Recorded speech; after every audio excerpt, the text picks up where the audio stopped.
All right, people. We are getting started. Speakers. Can y'all hear me?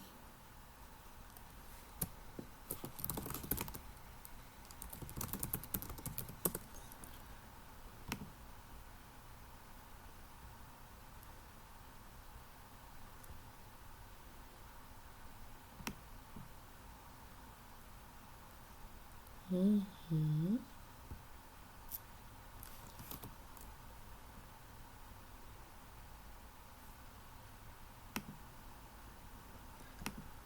Okay, guys, I'm working this. Please bear with me. I'm figuring YouTube out.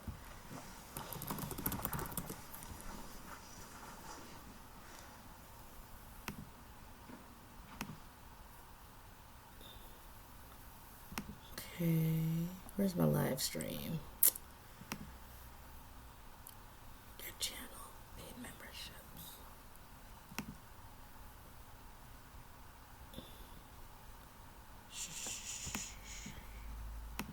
All right.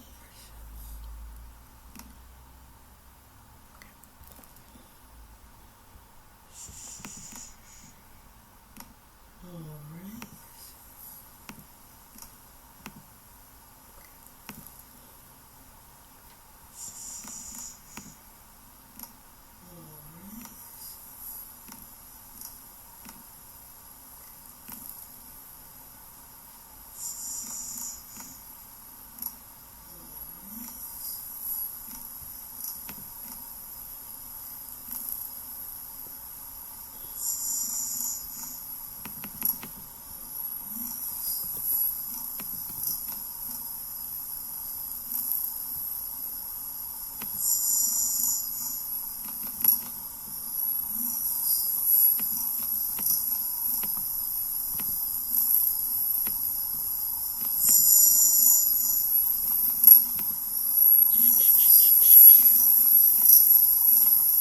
Hey guys, I'm just working on some stuff right now. I'll be with you in a second. Okay, I got rid of the feedback. Let me know if you can hear me. Okay. What we're doing.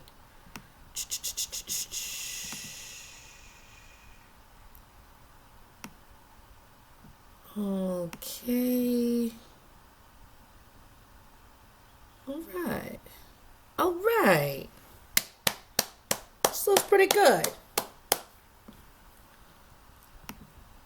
Get this live chat open. All right. All right. All right. We are about to start. Thank you, Clayton. Okay, I'm about to start. We got 8 people watching. 8's a good number.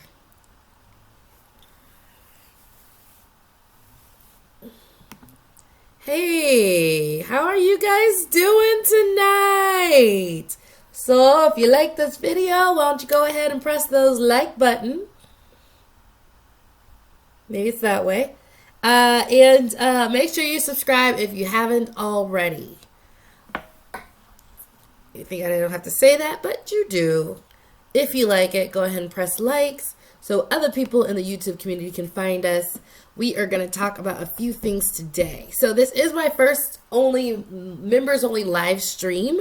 If you have not found out, I have a YouTube channel membership. So what you can do if you like, I'm going to start it off live here and do one of the topics, and then I will jump over to my members only live stream where we continue from there, and they get all the members perks like follow-up questions. They'll get the live Q&A, but I want to do it this way so everybody can at least get the first part of the segment. And then if you're interested, you can press join. It's like $2 a month for the exclusive live streams and the Q&As, but you also every month there's going to be a winner of my courses, and my courses aren't cheap, so winning one of these courses is sort of a big deal, and there'll be one winner a month. So let's get started. I'm just going to check a couple things. If you're out there and you're paying attention and you want to talk coronavirus, put hashtag coronavirus in the chat.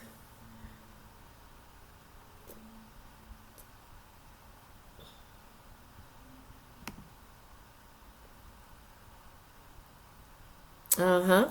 Uh-huh. Let me see. You guys don't want to talk about, you want to talk about something else? Because I'm actually bringing this up because I work with, I currently have two clients. One I'm working with California, and I'm working with a client in Mexico. And we actually had to go over this because we are encountering this as we go through investing, and they are investing out of state and getting ready to fly out.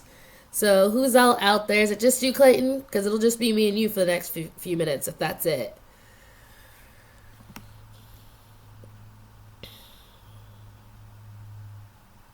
Okay, so I'll start. If no one joins in, that's fine. It's just going to be a silent Q&A, and if it's not. So we're just going to get this started. Okay, just got a phone call right when I started. Isn't that how it goes, folks? We'll just start talking about how we had to navigate this coronavirus as real estate investors and what's that's going to do. What's up? I got to tell someone I'm live streaming. I'm live streaming now. Okay, let's talk coronavirus and what came up and why I'm talking about this and why I think it's important. So recently, this week and last week, I have two clients, some in Mexico and one in California, and we're talking about the coronavirus. And you have your thoughts, but you want to talk to someone else about it. And she was like, Lisa, what do you think? I mean, I'm about to go up there. So this is what I told her. If you have any thoughts, you want to add something, that is fine. But basically it came down, look, this is a location game and this is a time game. So right now, or the next 1 month to 2 months to 3 months to 4 months, hold on, I'm about to tell someone to come over here to do their laundry.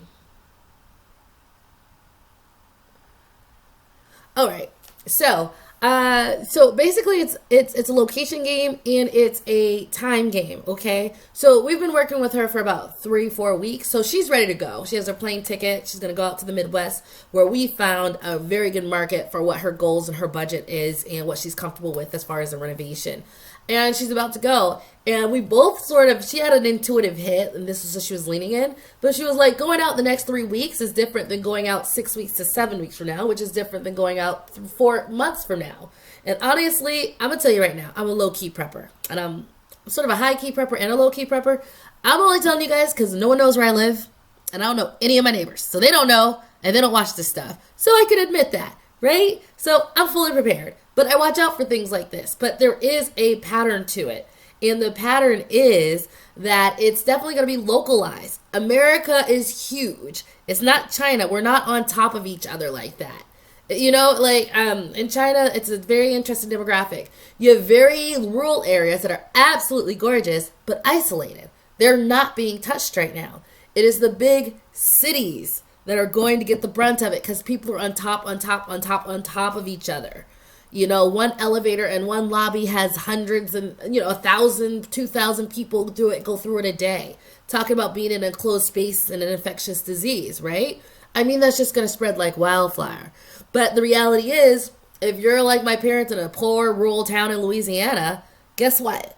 Like, no one from there is visiting Wuhan. No one from there is a businessman who's working for IBM and flying all over the country, right? So it really is going to be location specific and time specific. So it was a little concerning, but the reality is, if you're going to Indianapolis, it's not there yet. You want to know where it's at? It's in New York. It's eventually going to be in DC, like hello, because it's like a direct core. It's in California, near San Francisco, near LA, it's in Washington, actually a rural area. But, with all the trade going back and forth and people going into Seattle, just wait until it gets there. So the reality is, there's a few realities. One, it's not necessarily where our sub 30K properties are. Remember, my clients live in New York and DC. We travel out of state to get to these markets, right? So right now, we're actually doing okay because it's the low-cost areas that don't have as much of that business traffic, that international traffic, that are relatively right now unscathed. Now, going out the next 2 months or 3 months should be fine. None of us know what's going to happen, but we all know right now it's relatively contained and they're trying to contain it. And in a few months, it won't be, right? Or 6 months. And even then, it's still going to be localized. I highly doubt any of the places where the markets we ultimately decide to go to invest in sub 30K with my clients. I just doubt it's really going to hit those. If it does, it'll be very much in a limited capacity. So the reality is it's location and it's time. And it's not that thing. Now, the one thing I did tell her was, like, especially my client who's in Mexico, who's flying out here. And sometimes I work with Mexicans from Mexico, but I also work with Americans who are in Mexico living abroad. The reality is, like, get travel insurance. There's a reason they have a $50,000 medical evacuation. You know, that guy who came over, like, if you came over and you were repatriated through the embassy, they said you had to pay for that. So, it was $2,000, $3,000 ticket per person, right? Talk about classes and wins. But if you have travel insurance, medical emergency evacuation works, right? So you can come get got and you can get back to where you're going. Also, say you get stuck here and it's on quarantine. There's different things about the travel emergency expenses that'll come up that will actually save you. So get it now rather than later. So it was just something interesting I thought was coming up because we, as an investor in the long distance, you have to sort of know how to navigate this or sort of look at the trends. So has anyone else sort of seen this or had their own thoughts about doing this? Hey, Gerard. Hey, Sheila. Hi, Clayton. Nice to see you guys.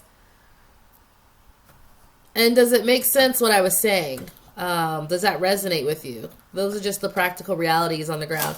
Now, no one's like 100%. I'm not an oracle yet. Working on those clairvoyant abilities.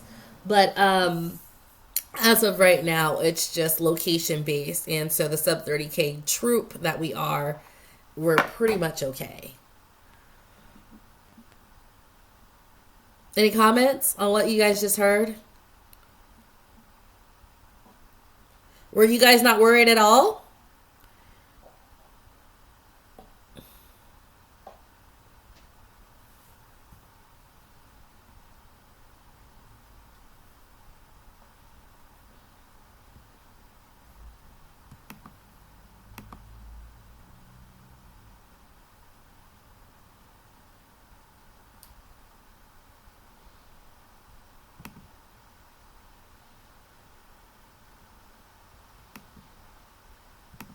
Let me know in the comments. I'm just looking to see if the other comments are there too. Were you guys not really worried about it?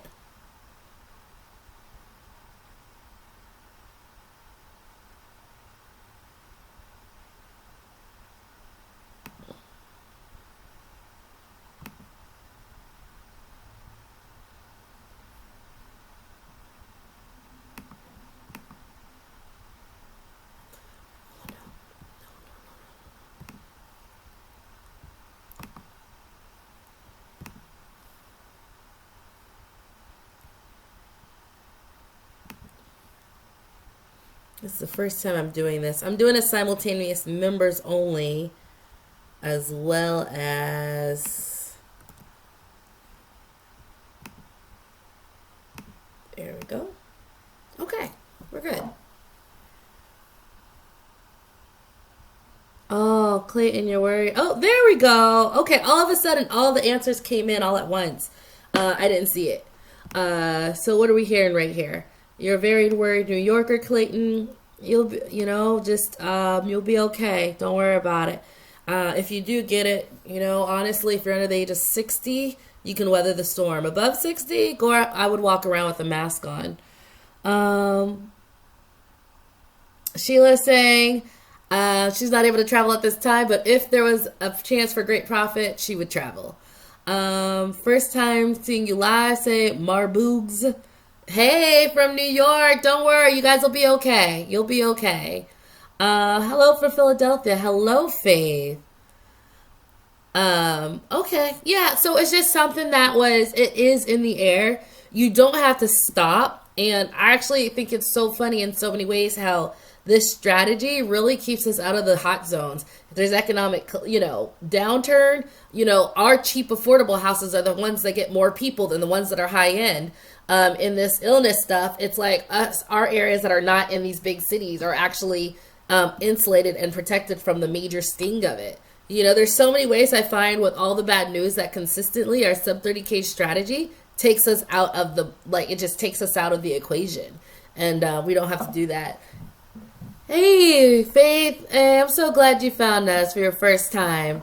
So, so that's all I wanted to say about that. If you're concerned, you can go ahead and watch the replay.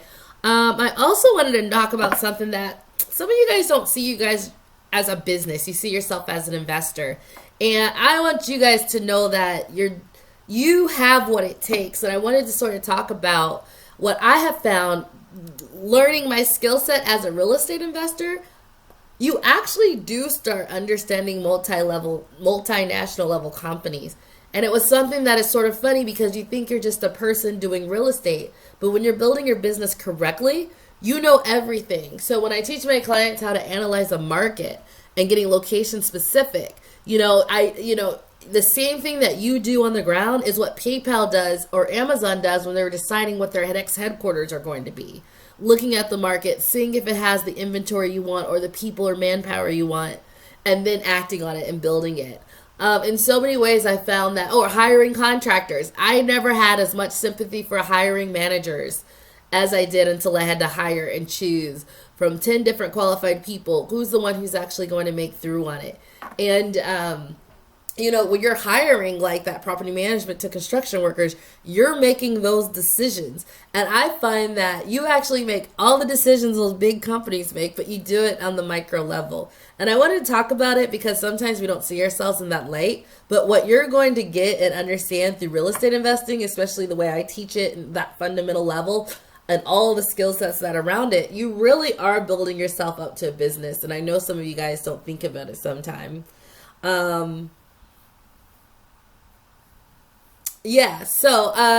It's just something to think about, and don't put yourself as a little person in this. You're bigger than you are. I mean, it's bigger than what you think it is. And it's just the funny when I'm looking at companies and they're deciding which ones closes versus which one you stay open. So Big Lock is going to bankruptcy and they have to close one place and then not close the other. You're going to have a portfolio one day of 10 properties and you're going to need money, or some of them aren't working. And then you're going to be making the same exact decision. Okay, my Ohio property is okay. The cash flow is very low compared to the Baltimore and the Richmond one. Let's get rid of the Colorado, or you might keep the Columbus because the appreciation is high. Baltimore is cash flowing, but you don't like the regulations. And it's just so funny in so many different ways. All these big choices that companies make, you guys all will make. And I just wanted to correlate it so that when you go forward and you're talking to people about what you do, like you're a businessman and woman and you do know. It's just something that we overlook ourselves, but we need to start thinking that what we do is small when it's actually just as methodical and can be scaled on the big level. So this was going to be a short one today. I'm actually going to jump off and go to the members only area and finish up with live Q&A for the next 30 minutes. So if you guys don't know, I have a YouTube member only. It's YouTube members only. It's a channel membership. It's $2 an hour. But for that $2 an hour, I give away monthly video trainings, free 30-minute strategy sessions. And the first session with me is 45, and after that it goes to like 115. So those are like once a month. And also it's just a way to get the live Q&A. And sometimes I hold back on my public. There's definitely a skill set and expertise that I really give my coaching clients, just to like really be hands-on. And for the public, I keep it public, right? This is free. They pay for that. So I make sure they get the best knowledge. But when it comes to this live stream, because of the scale, I do plan on giving you like very detailed information. So with that, I am going to log off and just stay on for the next 10 minutes. If you want, you can join the YouTube members only live stream. It's $2 a month. Just press join. And then once you get in, go to the communities tab and click on this live stream and we'll pick up where we took off. Before I go, just any last questions before I head on out? Gerard is saying he's sorry he had to comment and say about the coronavirus. For my people, a lack of knowledge. This virus has been out for years. What I mean, centuries. This isn't you're the same Gerard coronavirus as that. I don't think China's lying when they have people coming out in full PPE gear, burning, like people can't even talk to you without a mask. I don't think it's, well, I don't want to scare you guys, but I'm just watching what's going on, and it is a concern, and I just wanted to talk about it out loud. Thank you, Yvette. I just did Yvette said looking good, Lisa. I just did a 5-day fast, water fast, and you drink all this water, your skin starts popping, your hair gets moisturized. There's like some ailments and illnesses I've had for years that went away. I plan on doing it again, so I think you're just noticing a little bit of that shine. Hey Clayton, you're welcome. So I love to see you guys. Yeah, don't worry about it. We can manage it. We'll be okay. Honestly, if I got it, I'd probably just have a sniffle or two, if that. Honestly, I bet you not even that. Oh, Kelton, you joined. Kelton, go in the community, and there's a tab that says members only live stream. I'm about to go on to that, and then just do a Q&A after for anyone who wants to join for the last part of this. So when I do my members only live stream, I will do a public piece, but there is a log off, and then members only, we will do a Q&A. Hey Sheila, this is my public live stream. If you join the YouTube channel community, I will have a members only live stream, but it's $2 a month. It's like literally the minimum. If you don't think I'm like, it's the minimum, but I think it's worth it. I'd take advantage of it, but I take advantage of everything. But I think that's why I've been so successful. I don't let things like that go past me without like taking full advantage and asking all of my questions. So Kelton, you get a little key next to your name. That is cool AF. So I'm about to jump off this one. Thank you guys for watching. Go ahead and leave comments if you have your own thoughts about it. And Gerard, I'm correct. I don't want to panic anyone at all. I think it's serious. I think it's a lot more serious than you, but I also still don't think panic is good. Panic never results in anything good. And people get desperate and fearful, and we don't want that. We want us to be calm, cool, and collected and just circumnavigate around it. But I got you, boo. All right, I'm going to get off of this one, and I'll be on the members on the live stream, so I'll see you guys in there.